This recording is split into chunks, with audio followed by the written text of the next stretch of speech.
Tonight on DC News Now at 5, facing allegations, new details tonight on one of DC's top mayor's aides, John Falcecchio, and the allegations he's now facing.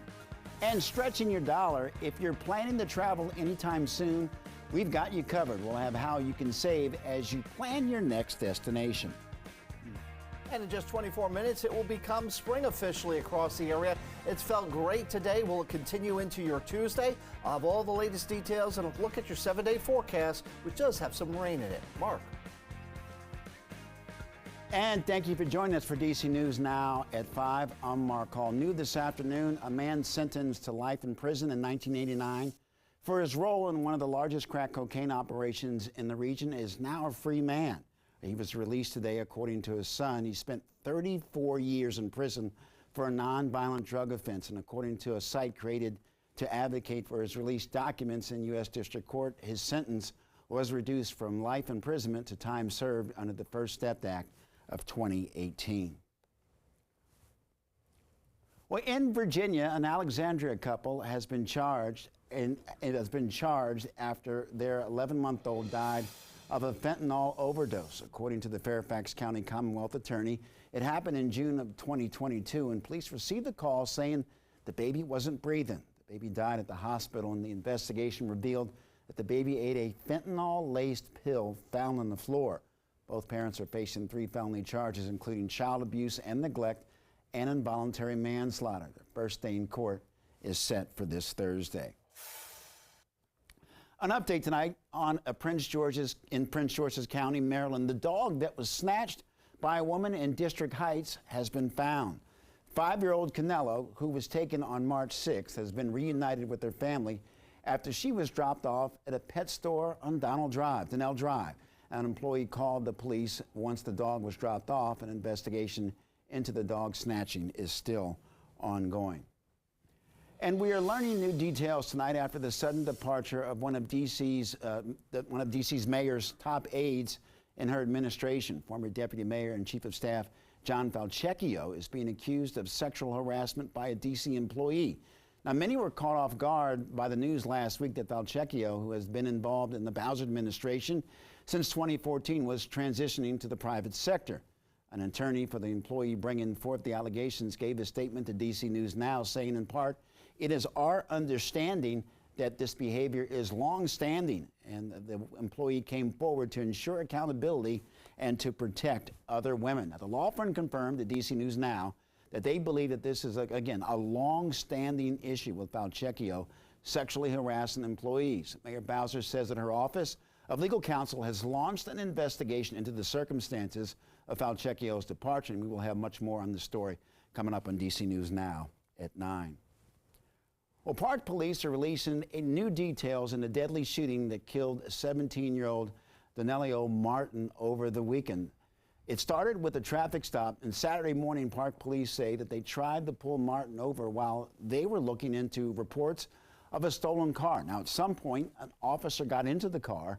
Park police say that that's when Martin took off with the officer trapped inside and another police officer being dragged alongside the car as he drove off. Now, police say that when the officer inside the car shot Martin, moments later that car crashed into a nearby home. This all started near 34th and Baker Streets northeast and came to a halt about a quarter-mile away near 36th and Kenilworth.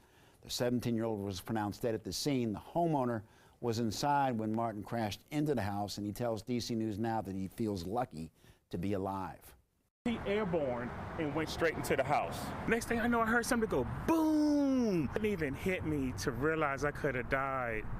Not until my sons were able to get through the barricade and walk up to me and say, "Daddy, are you okay?" And it hit me then like, oh my gosh, I could have died.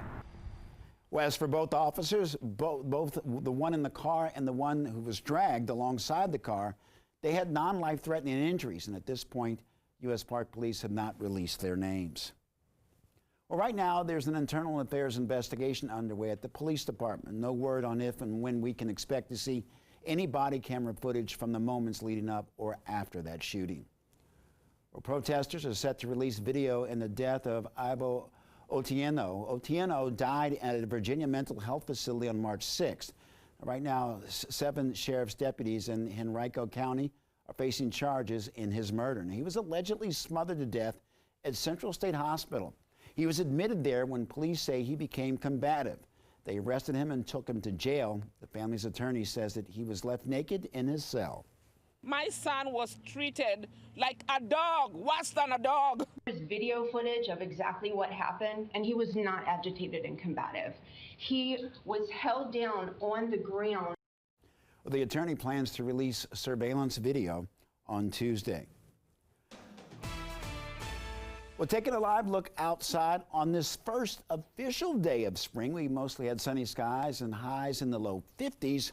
Let's head over now to the meteorologist Scott Sumner with a check on the forecast. And Scott, are temperatures supposed to drop tonight? That's the question for you, my friend.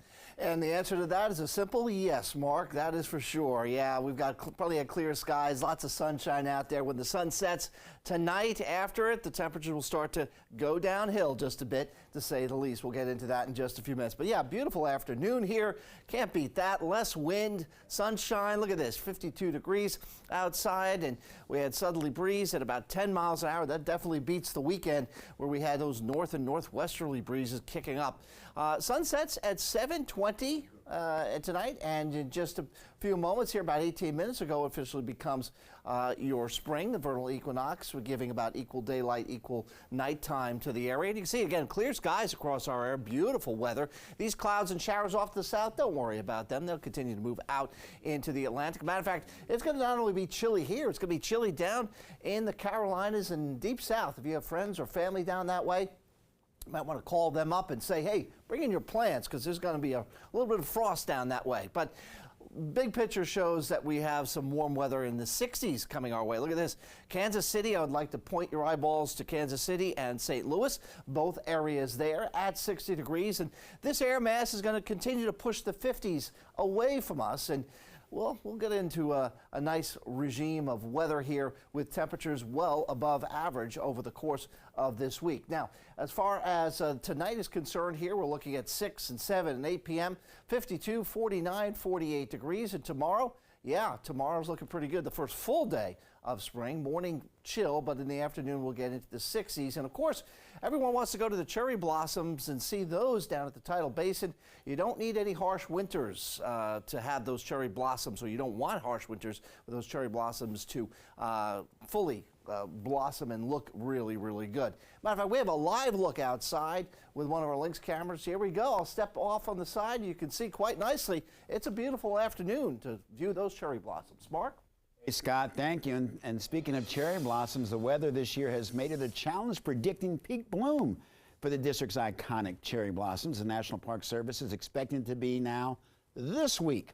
Well, this weekend marked the official start of the National Cherry Blossom Festival. The focus of the celebration, of course, is the Tidal Basin, which is where we find Katie Ree. And Katie, there are a lot of other places in the DMV to celebrate, and businesses are banking on it, right?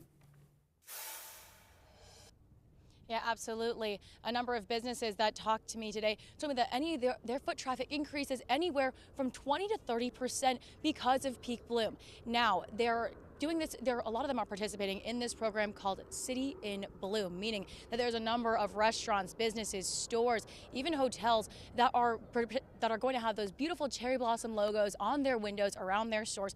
Some of them are offering deals, others have special menus, things along those lines that you can figure out and see also while you're here in the district for peak bloom. Now, as you can see behind me, some of them are already starting to peak out. It's right in that stage 5, so make sure that you keep your eye out on when actually peak bloom does happen. The National Park Service has been putting out updates regularly, and obviously you can find more information on the National Cherry Blossom Festival website, which can be found on our website, and we'll have more information and also talking to some business owners coming up at 6. For now, reporting live at the Tidal Basin, Katie Ree, DC News Now. All right, Katie, thank you.